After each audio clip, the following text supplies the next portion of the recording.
अस्सलाम वालेकुम नाज़रीन, मेरा नाम अली हैदर है और आपका शुक्रगुजार हूँ कि आपने मेरी ये वीडियो देखने के लिए वक्त निकाला। अदालती तारीख़ का सबसे बड़ा वाक़या आज हो चुका हुआ है। मैं दोबारा रिपीट करता हूँ, अदालती तारीख़ का high court, Islamabad high court के 6 जजेस ने एक ख़त लिखा है, सुप्रीम जुडिशल काउंसिल को ख़त लिखा है, सुप्रीम कोर्ट को ख़त लिखा है और चारों सूबों के हाई कोर्ट के जजेस को ख़त लिखा है और कहा है कि हमारे मुल्क की खुफिया एजेंसी हमें काम नहीं करने देती। हमारे मुल्क की खुफिया एजेंसी ने इससे पहले जो शौकत अजीज़ सिद्दीकी वाला केस था उसमें भी उन्होंने जो है वो मदाखलत की और अभी भी हमारे काम में मदाखलत की जा रही है। ये बहुत बड़ा। और फिर उन्होंने बाज़ केसेस के हवाले दिए जिसमें कम से कम 2 केसेस, अगर मैं गलत नहीं हूँ 2 केसेस तो इमरान खान के केसेस हैं। उसमें उन्होंने कहा है कि हमें प्रेशराइज़ किया जाता है, हम पे दबाव डाला जाता है, अपनी मर्ज़ी के फ़ैसले दिलवाने के लिए हम पे प्रेशर डाला जाता है। ये बहुत बड़ा इल्ज़ाम है नाज़रीन। मैं ये जो इल्ज़ाम लगाया गया, मेरे पास ये देखें ख़त की कॉपी मौजूद है। मैं आपको वो इल्ज़ामात जो कि इन 6 जजेस ने लगाए हैं, याद रखिए इस्लामाबाद हाई कोर्ट के 6 जजेस हैं। 7 जजेस होते हैं टोटल, उनमें से 6 ने इल्ज़ाम लगाया है। 7वें जज साहब वो हैं कि जो कि इमरान खान का साइफर का केस भी सुन रहे हैं, वो इसमें शामिल नहीं है। इतने बड़े इल्ज़ाम के बाद सूरत हाल क्या होने जा रही है, मैं दोबारा कह रहा हूँ, मुल्क की तारीख में इतना बड़ा इल्ज़ाम कभी नहीं लगा और वो भी जजेस की तरफ से। और जजेस सुप्रीम कोर्ट से ये कह रहे हैं कि आप इसकी प्रूव करें, आप इसकी इन्वेस्टिगेशन करें। अब मैं आपके सामने वो वाक़यात रखने जा रहा हूँ कि जिन वाक़यात को इन ऑनरेबल जजेस ने कोर्ट किया और कोर्ट करने के बाद कहा है कि देखिए कि मिसाल के तौर पे यहाँ मदाखलत की गई, यहाँ हम पे प्रेशर डाला गया। किस तरह डाला गया दोस्तों? सबसे पहले आगाज़ वो करते हैं, एक ख़त है जो कि मोहम्मद साजिद बनाम इमरान खान, ये यहाँ पे इमरान खान का केस है। अच्छा, ये था क्या बेसिकली? ये केस था, अगर मैं गलत नहीं हूँ तो ये इमरान खान के दौर में ये केस बेसिकली बना था और एक शख्स था, उसका नाम था मोहम्मद साजिद। उसने 3 मेंबर बेंच के रूबरू एक पिटिशन डाली थी और पिटिशन में जो है वो 2 जजेस ने कहा था कि ये पिटिशन मेंटेनेबल है और मेंटेनेबल नहीं है, और एक ने कहा था कि ये मेंटेनेबल है। यानी इमरान खान के खिलाफ ये केस बनता है, ठीक है जनाब। 2 जजेस ने कहा था कि नहीं बनता, एक जज ने कहा था कि बनता है। जिस जज ने कहा था कि इमरान खान के खिलाफ केस बनता है, बकौल इस खत के उस पे इतना प्रेशर डाला गया कि वो बंदा अस्पताल दाखिल हो गया, वो ब्लड प्रेशर का मरीज बन गया।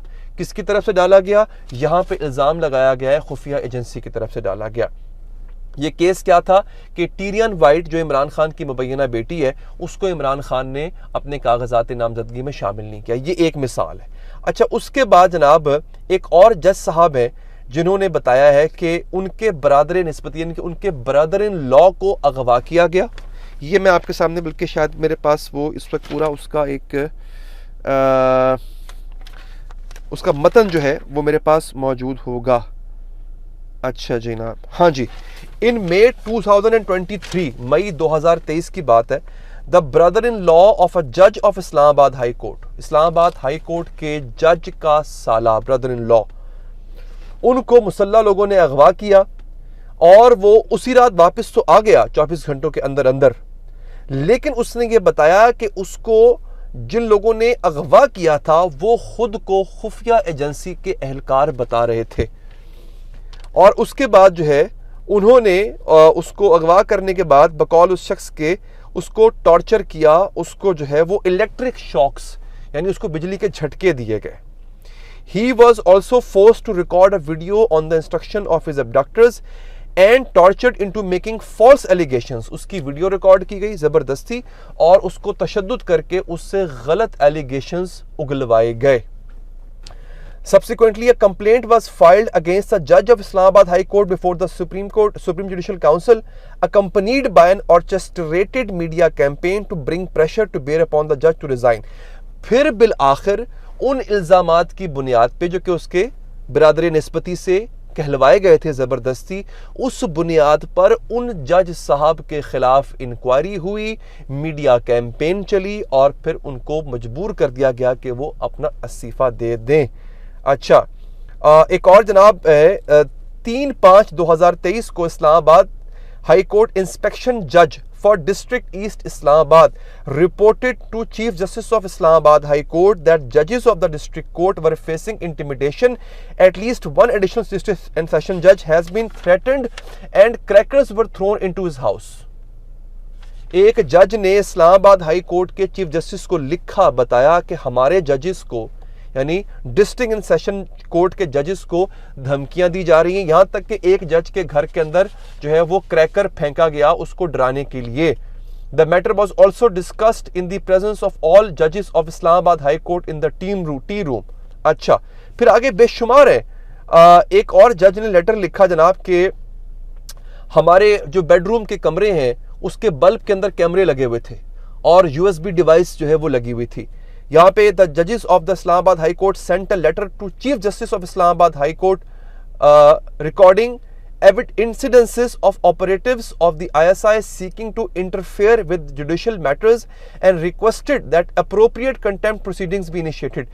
10/5/2023 को जो इस्लामाबाद हाई कोर्ट के जजेस हैं उन्होंने इस्लामाबाद हाई कोर्ट के चीफ जस्टिस को खत लिखा कि खुफिया एजेंसी के लोग हमारे काम में मदाखलत कर रहे हैं, इसका सदेबाब किया जाए, लेकिन इसकी किसी भी किस्म की सुनवाई जो है वो नहीं की गई।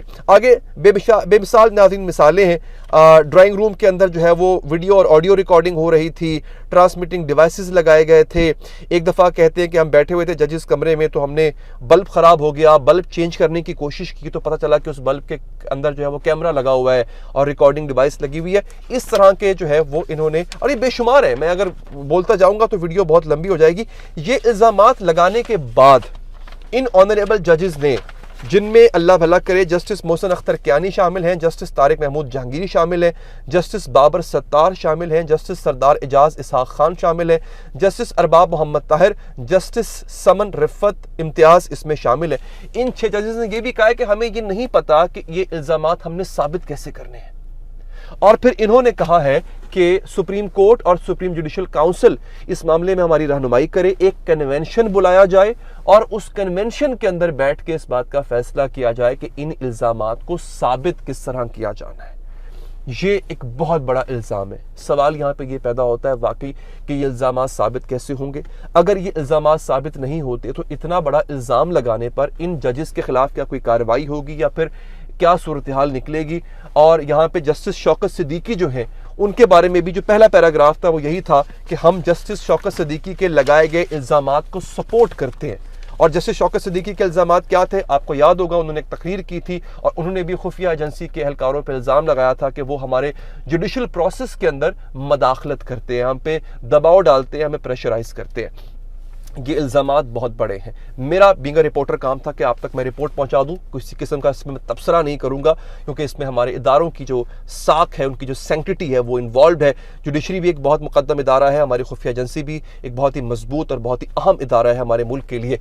तो इन मामलात की तहकीकात का मुतालबा किया गया है। तो अब देखते हैं जनाब हुकूमत वक्त चीफ जस्टिस या सुप्रीम जुडिशल काउंसिल इनकी तहकीकात पर किस तरह से आमादा होती है। अपना बहुत ख्याल रखिए। अल्लाह ने के बाद।